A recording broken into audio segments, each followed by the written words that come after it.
Stone Age. Let's start at the very beginning of human history. The earliest weapon wasn't designed at all. It was just a rock, or a heavy piece of wood, a stone club, or a hand axe, sharpened stone flakes that could be used to slice and smash. Experimental archaeology, where researchers actually make and test replica weapons on animal carcasses and synthetic bone, has shown that stone clubs and hand axes could fracture skulls and have often caused fatal wounds. You just needed one good swing.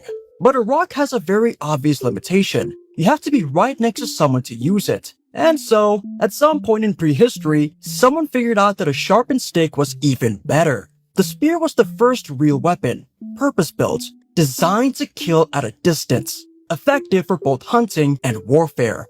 Wooden shafts tipped with stone or bone points, and later more refined heads, became the most widespread weapon of the Stone Age. You could thrust with it in close quarters, or throw it.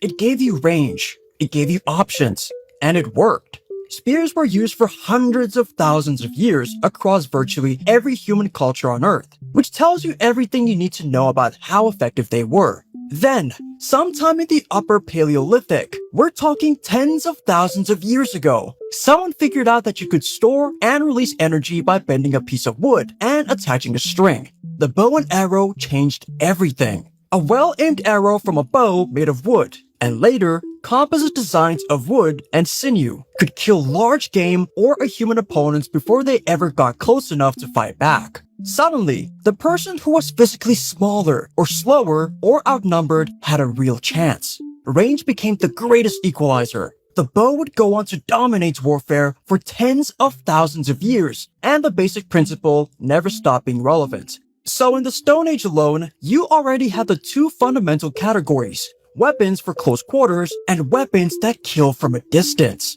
Bronze Age